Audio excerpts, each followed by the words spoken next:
आपण आलेलो आहोत अकोट तालुक्यातील पुंडा या गावी, जे पूर्व मतदारसंघात हे गाव येत येत आहे. आणि आपण इथं बघू शकता की जे जिल्हा वार्षिक निधीमधून जो रस्ता इथे सँक्शन झाला होता, तर तो रस्ता अर्धा निकृष्ट दर्जाचा इथे केलेला आहे. आणि अर्धा रस्ता, तर आश्चर्य हे आहे की अर्धा रस्ता चोरीलाच गेलेला आहे. तर या रस्त्याची पुंडा येथील काही ग्रामस्थांनी वरिष्ठ अधिकाऱ्यांना पत्र दिलं होतं, पत्रव्यवहार केला होता की हा रस्ता झालेला नाही आहे, निकृष्ट दर्जाचा झालेला आहे आणि 50% रस्ता तर चोरीलाच गेलेला आहे. हा निकृष्ट दर्जाचा जो रस्ता आहे, या रस्त्याचा ठेकेदार अमोल गडम हे आहेत. तर आपण पाहू शकता की या रस्त्याचे हाल काय झालेले आहेत. अर्धा त्यांनी रस्ता निकृष्ट केलेला आणि अर्धा रस्ता तर त्यांनी चोरूनच नेलेला, असंच म्हणू शकतो आपण इथे. तर आपल्यासोबत पुंडा येथील काही ग्रामस्थ आपल्यासोबत आहे की त्यांनी तक्रारी केल्या होत्या की या रस्ता जो झालेला नाही आहे. तर ग्रामस्थांची आपण इथे प्रतिक्रिया जाणून घेऊया. काय काका नाव आपलं? विष्णुदास आडम. काय काय वाटते आपल्याला की जो जिल्हा वार्षिक निधीमधून हा रस्ता बरेच काळानंतर तुमच्या गावात आला होता आणि जो निकृष्ट दर्जाचा झालेला, त्याबद्दल आपल्याला काय वाटतं? काहीच नाही, त्यांनी फक्त खोदकाम केलं.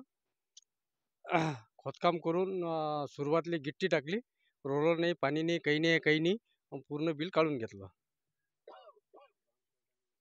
ग्रामसेवक आणि त्यांच्या मार्फत, दोघांच्या मार्फत सहीनं पैसे काढून घेतले. म्हणजे हा रस्ता अर्धवट झालेला आहे, अर्धवटीने म्हणू शकता की म्हणजे झालेलाच नाही आहे, तरी पण त्यांनी बिल हे काढून घेतलेलं आहे. हा, बिल काढून घेतलेलं आहे, झालेलाच नाही रोड हा. अजून आपल्यासोबत ग्रामस्थ इथे आहेत, आपण त्यांची सुद्धा प्रतिक्रिया जाणून घेऊयात. दादा, काय नाव आपलं? दिनेश कुलाट.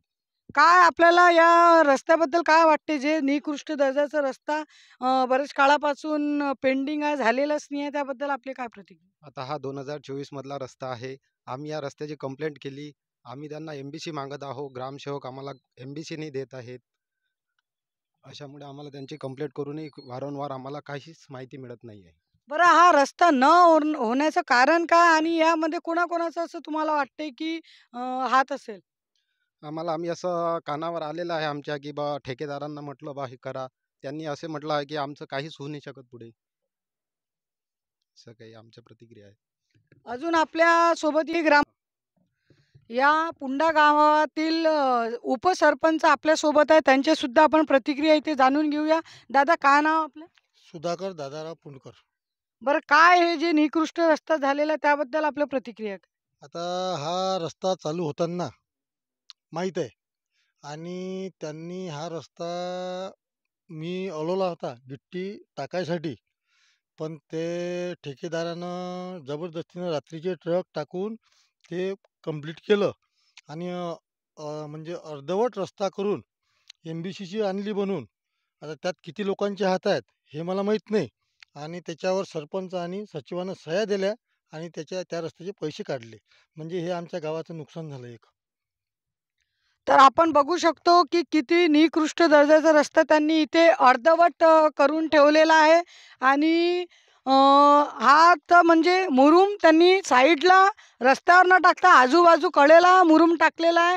आणि जो अर्धा रस्ता आहे, आपण इकडे मागे सुद्धा बघू शकतो की जो रस्ता आहे तो तर अर्धा तर चोरीलाच गेलेला असं आपण म्हणू शकतो. तर तो रस्ता आपण इथं पाहूया की जो रस्ता या ठेकेदारांनी व जो कोणी यामध्ये असेल त्यांनी अर्धा रस्ता चोरूनच नेलेला आहे.